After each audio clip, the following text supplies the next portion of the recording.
The massive alien ship hung in Earth's orbit like a storm cloud. It was 3 miles long with sharp edges that gleamed in the sunlight.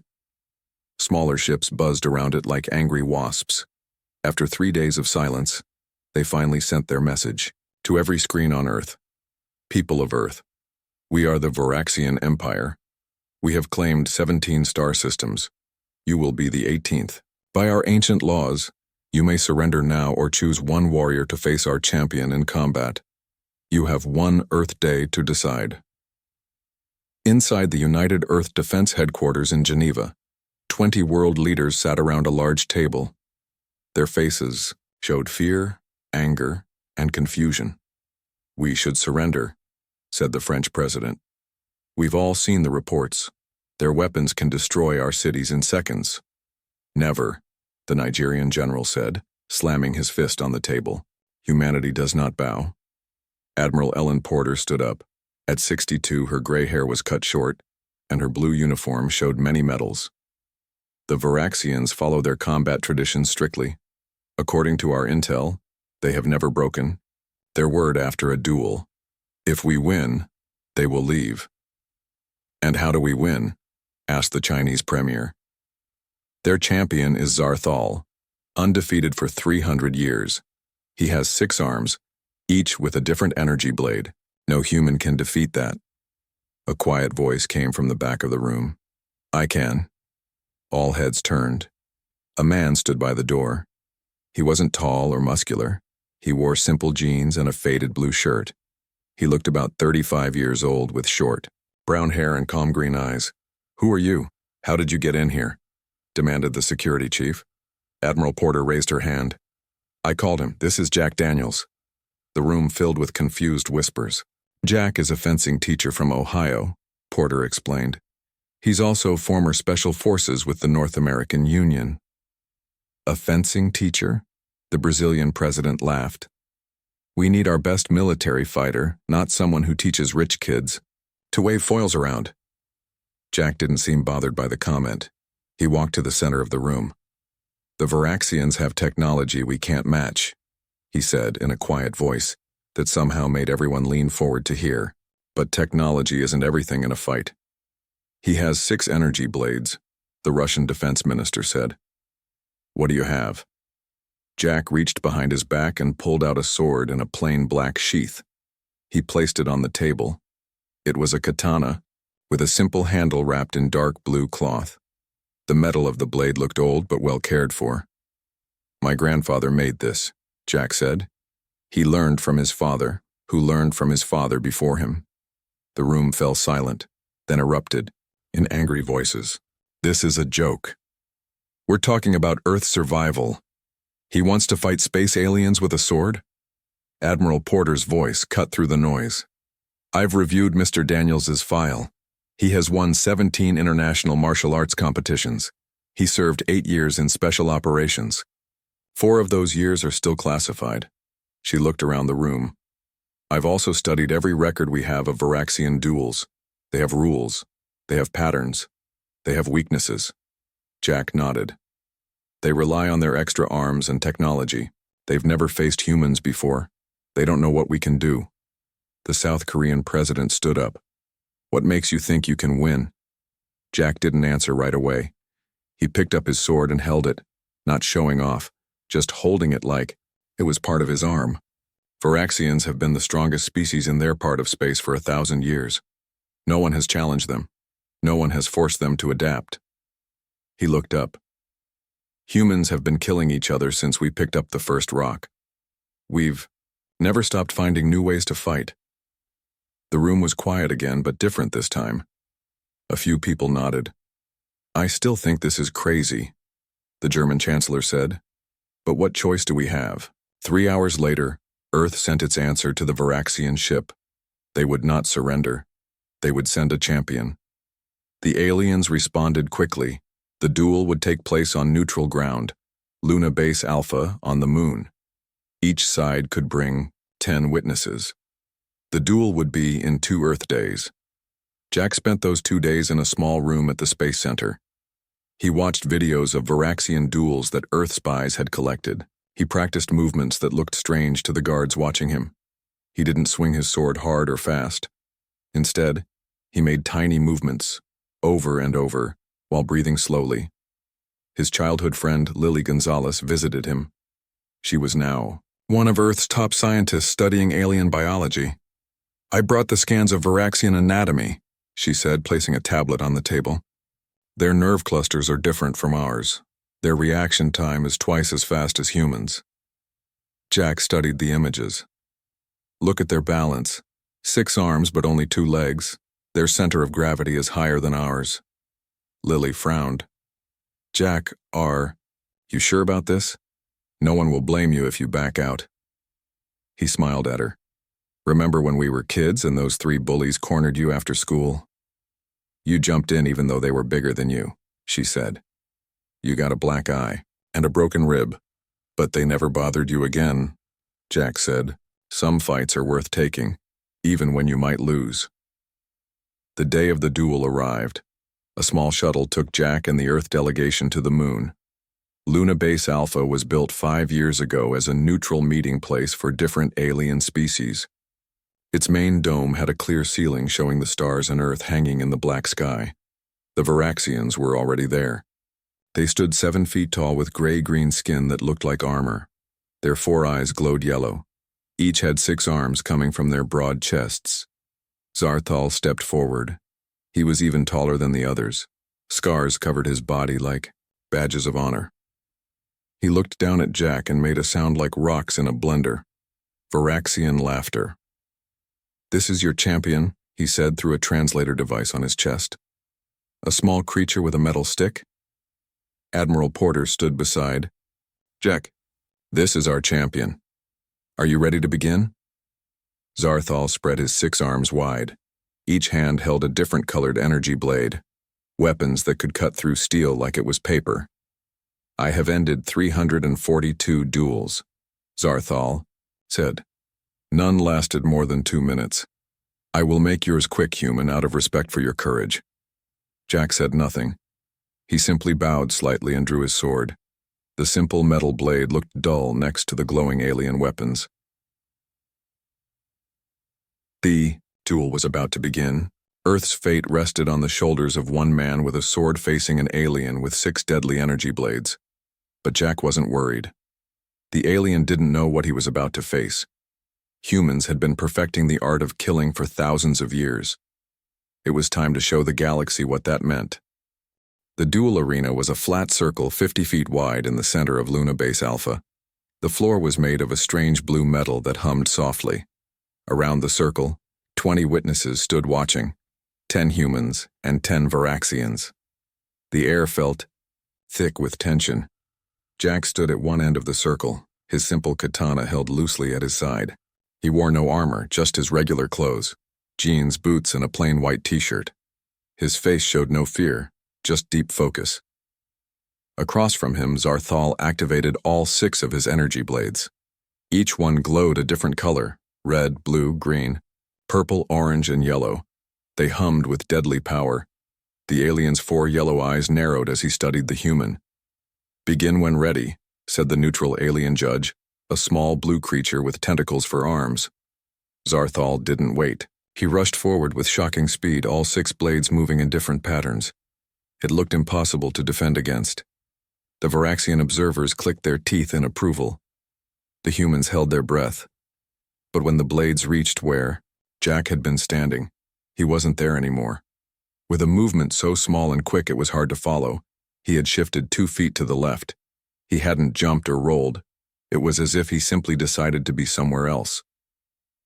Zarthal spun around, surprised.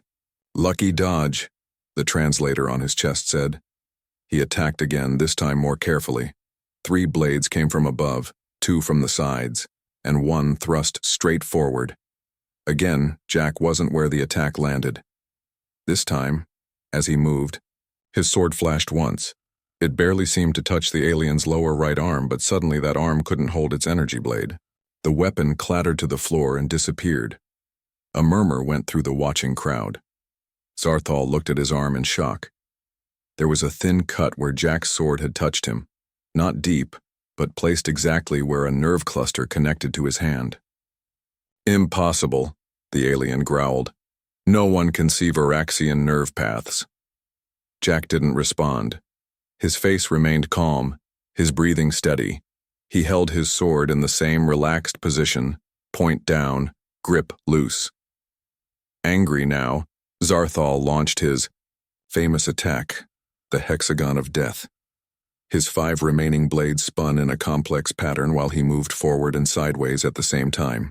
No opponent had ever survived this attack in 300 years. Jack watched the pattern for a split second. Then he did something that confused everyone watching. Instead of moving away, he stepped toward the attack, right into what looked like certain death, but his timing was perfect. He slipped between 2 of the spinning blades, and as he passed, his sword moved twice. 2 small, precise cuts. 2 more of Zarthal's arms dropped uselessly to his sides. The Varaxian delegates were completely silent now. This wasn't supposed to happen. The human wasn't fighting like any opponent they had seen before. He wasn't trying to block the energy blades or match strength with strength. He simply wasn't where the attacks landed, and each time he moved, another of Zarthal's arms became useless. Zarthal backed away, his 4 eyes darting around. For the first time in centuries, the great champion felt something new. Doubt. "What fighting style is this?" he demanded. Jack finally spoke. "It's not one style. It's what works." Admiral Porter watched with growing hope. She had believed in Jack, but even she hadn't expected this. The other human delegates were whispering excitedly. Zarthal attacked again, using his 3 remaining blades in a defensive pattern as he circled Jack. He was being careful now. The human had proven dangerous.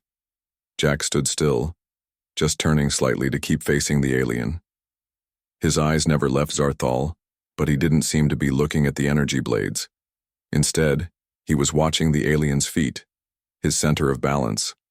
Suddenly, Zarthal lunged with all 3 blades at once. It was a desperate move, putting all his strength into one attack.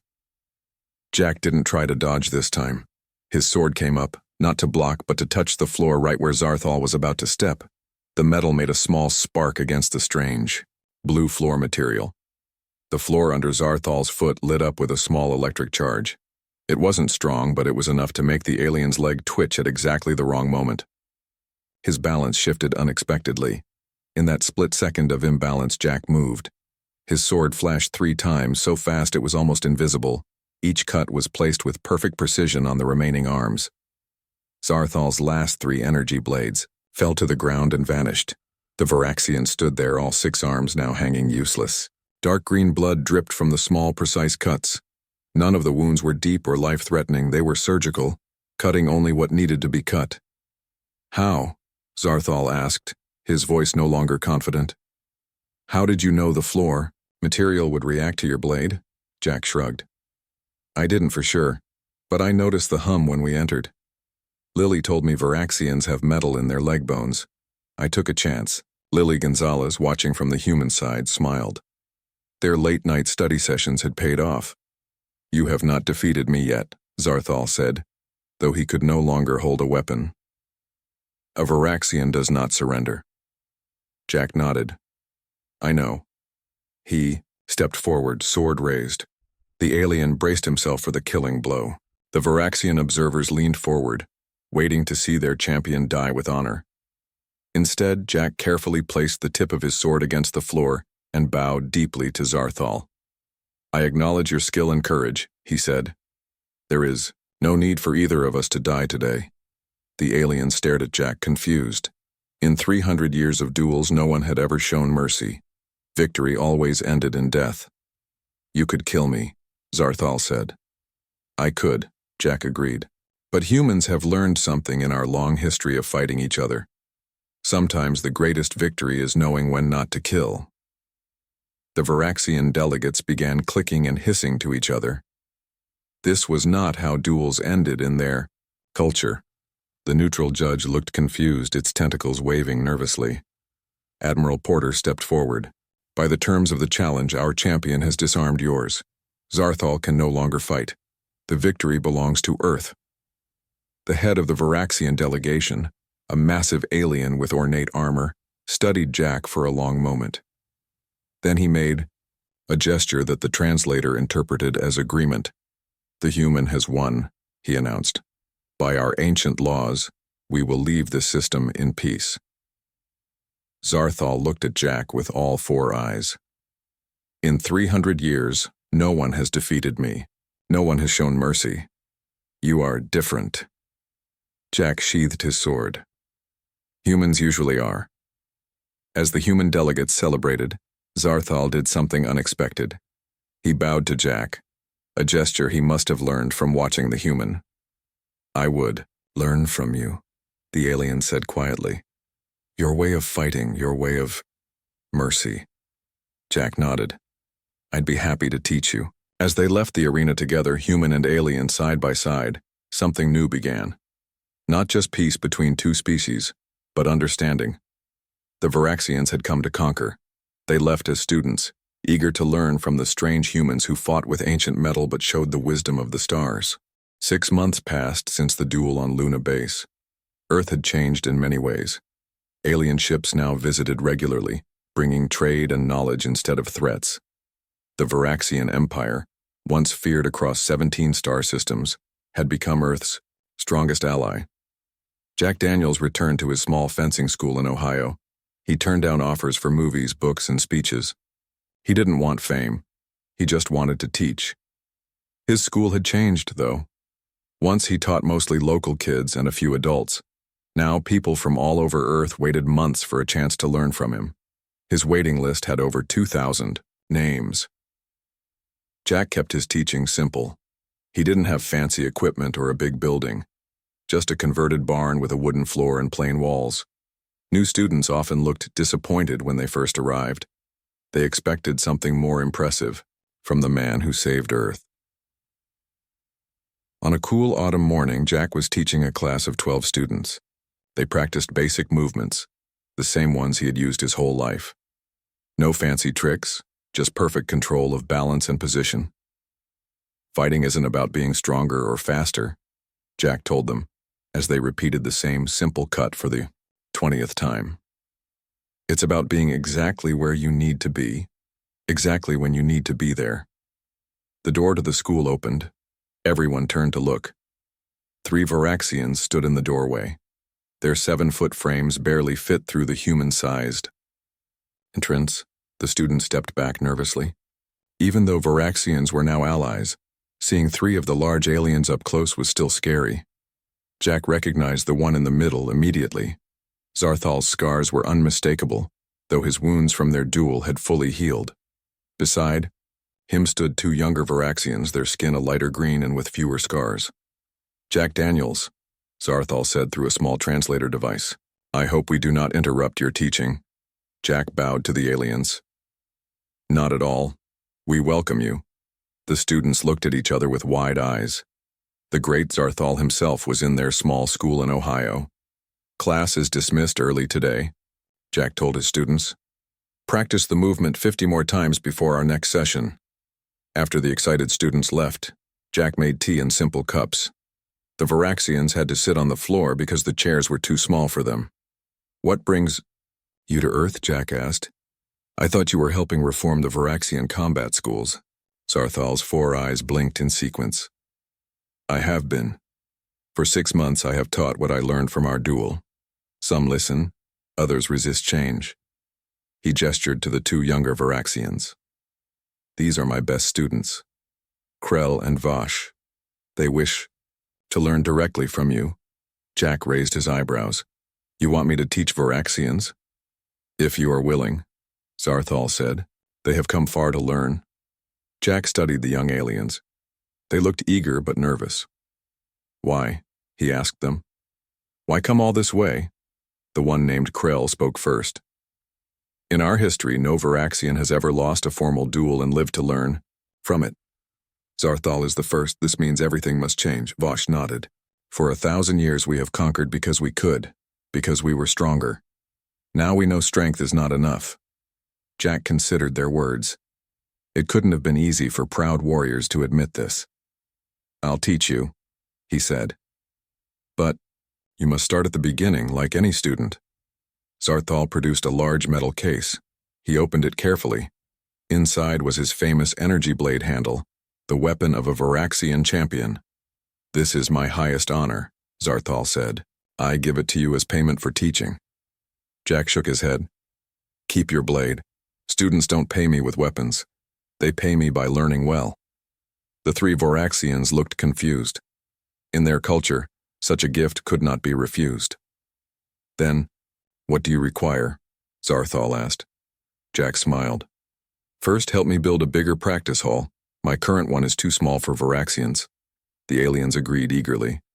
Jack led them outside to a field behind his barn.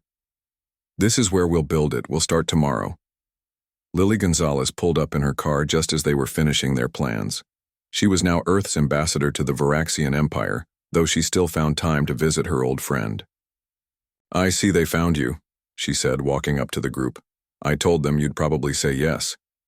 "You knew about this?" Jack asked. Lily grinned. "Of course. The Varaxian High Council had to get official permission. They're sending 12 more students next month." Jack looked surprised. 12? I can't teach that many at once." "That's why we're building a bigger school," Zarthal said, "and why I will stay to help you teach." That evening, they sat around a campfire behind Jack's house. The three Varaxians seemed fascinated by the simple flames. "We have a saying," Vosh said, watching the fire. "The blade that does not bend will break. For 1,000 years, Varaxians have not bent." "And now?" Jack asked. "Now we learn to bend," Zarthal said, "from humans." The next morning, Jack began their first lesson. The three Varaxians stood awkwardly in his practice hall, trying to copy his stance. "Your 6 arms give you advantages," Jack told them. "But they also create problems with your balance. You rely too much on attacking from above." He demonstrated a simple movement, shifting weight from one foot to the other. "Start here. Everything comes from your center, not your arms." The aliens struggled with the basic movement. Their bodies weren't built like human bodies, but they kept trying hour after hour. At lunchtime, Admiral Porter visited. She was now head of Earth's new Alien Relations Department. "How are your first non-human students?" she asked Jack. "Dedicated," he said. "They'll learn." Porter looked at the Varaxians practicing in the yard. "You know, the Centauri Federation has asked if you would teach some of their warriors too." Jack sighed. "I'm just a fencing teacher." "Not anymore," Porter said. "The galaxy watched you defeat Zarthal. Now they all want to learn how humans fight." "I don't teach people how to hurt others," Jack said. "I know," Porter smiled. "That's exactly why they need to learn from you." That night, Jack couldn't sleep. He walked outside and found Zarthal looking at the stars. "Your world is beautiful," the alien said. "We would have destroyed much of it if we had conquered it." "Why did you agree to the duel?" Jack asked. "Your ships could have just attacked." Zarthal's 4 eyes all turned to Jack. "The duel tradition has served us for 10,000 years. It lets us conquer without destroying what we want to take." He looked back at the stars. "But you showed us something we had forgotten. Combat isn't just about victory. It's about wisdom." Jack nodded. "The best fighters I've known rarely needed to fight." "That is what I want my people to learn," Zarthal said. "Not just how to win, but when not to fight at all." In the following weeks, more aliens arrived. Jack's small farm became an unusual school. Humans and aliens trained side by side, learning not just fighting techniques but a philosophy. Word spread across Earth and to other worlds. The human who defeated Zarthal wasn't teaching war. He was teaching peace through understanding strength, and it all began with a duel that ended not with death but with respect. 2 years passed since the duel that changed Earth's place in the galaxy. Jack's small fencing school had grown into the Interspecies Combat Academy.